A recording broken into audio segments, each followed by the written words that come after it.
Ok, là on va vous faire découvrir un relevé de champ magnétique et électromagnétique pulsé en basse fréquence dans l'air. C'est-à-dire que l'air lui-même est devenu conducteur.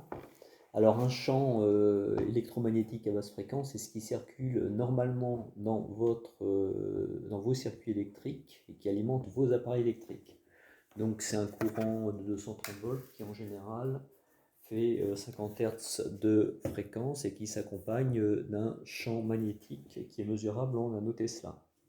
Donc pour mesurer ce type de champ, on utilise un appareil que j'ai personnellement et qui est très efficace, très rustique, très efficace et très précis. Alors d'où ça pourrait venir? Ça, c'est forcément une émission radio. Les sources habituelles d'émission radio, c'est les antennes relais, sauf que les antennes relais, c'est des sources qui émettent en hyperfréquence. Donc là, on voit qu'on en a deux juste auprès de la maison. Et donc l'hypothèse en fait de base, on se dit bon, pourquoi pas que ça vienne des antennes relais. D'ailleurs, il y a des particuliers qui ont fait tester, ça c'est possible, vous pouvez le faire. Ce qu'ils savaient comme émission chez eux, vous voyez, c'est 0,18 volts par mètre. Alors c'est pas grand chose parce que ça peut monter jusqu'à 6 volts par mètre. 6 volts par mètre, 8 GHz, et ça fait 100 000 microwatts par mètre carré, ce qui est absolument énorme. Donc il y a deux antennes relais, là vous voyez, auprès de l'habitat, et sur ce que vous appelez, ce qu'on voit à la pointe du Castelli, vous avez un sémaphore. Donc ça veut dire que finalement on est entouré par trois sources potentielles d'émissions d'ondes radio, à un niveau qui va vite vous apparaître complètement incroyable. Et on va voir ça. Donc vous voyez, normalement, vous avez le sémaphore qui est là tout en haut à gauche, et il y a une zone de servitude radio qui est de 500 mètres. Et là, l'habitat, lui, il est à plus de 500 mètres, puisqu'il est à près de 1000 mètres. Donc, moi, je découvre ça complètement par hasard, parce que je suis équipé en tant que spécialiste de l'écohabitat, travaillant pour les électrosensibles. Alors, on voit une amplitude, par exemple, entre 133 et 59 nanotesla près des fameuses antennes relais, mais ça ne veut pas dire pour autant que ce champ vient des antennes relais. 128, vous voyez, c'est absolument énorme. La limite, sanitairement parlant, c'est 200. Là, 130, il n'y a même plus à 90. Donc, ouais, ça varie en plus avec une amplitude certaine et absolument étonnante, 79, 93. On ne devrait pas trouver ça, quoi. C'est pas possible qu'on trouve ça avec un détecteur de basse fréquence. Donc il y a une violence d'émission radio là qui est absolument incroyable. Bon, là je l'ai à la main, donc c'est pas terrible hein, quand vous avez cette chose là à la main. Et on va s'intéresser au sémaphore. Donc on amène le testeur en fait auprès du sémaphore, on le pose et puis on attend de voir ce qu'il donne, hein, parce que quand vous le remuez à la main, ça fausse complètement la mesure. Vous voyez, c'est un champ vraiment pulsé, très très violent. Bon, alors après, je vous montre la déambulation en fait, à la recherche du mystère.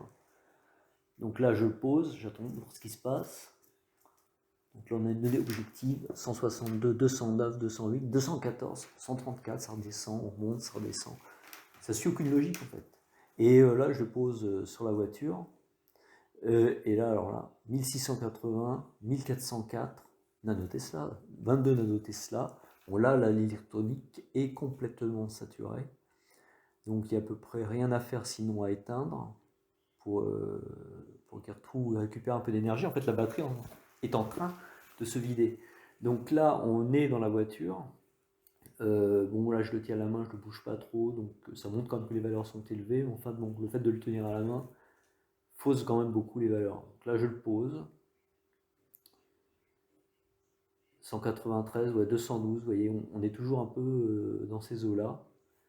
Là, quand je le reprends à la main, bizarrement, les mesures sont pas trop faussées, mais enfin quand même, 100, 185, on a vu ça avant quand c'était posé, 180, ouais, ça c'est à peu près juste, à peu près correct comme mesure, mais c'est pas l'idéal. Hein. Mais enfin, c'est néanmoins signifiant. Donc là, on arrive en fait près du sémaphore. Je le bouge pas trop, mais je le bouge quand même. Alors 300, 500. Ah, quand même, ça a l'air très violent quand même, hein. Parce que là quand même, on bouge pas. Donc normalement, je devrais avoir 20, 30, 40 nanotesla, hein, pas plus. Bon, là on bouge, alors là c'est faussé. Alors bizarrement, ça a l'air de diminuer. Bon, enfin bref. C'est un peu aberrant comme type de mesure. Là on est à 50 tout d'un coup. Bon, là on a 52, 252, 221. Donc là c'est plus signifiant parce que la voiture est arrêtée, donc elle ne vibre pas. Donc là on avance vers le sémaphore. Là, typiquement c'est une mesure en marchant. On ne peut pas lui accorder beaucoup de crédibilité. Enfin, tout dépend en fait en même temps de la violence de l'émission électromagnétique, hein. Parce qu'on va retrouver à peu près ces chiffres une fois qu'on l'aura posé, comme vous l'avez vu avant. Donc par un beau dimanche d'été, n'est-ce pas, on avance tranquillement vers le sémaphore, et là vous voyez les petits trucs ronds, c'est les faisceaux qui sont pointés d'ailleurs vers le quartier du Padeau.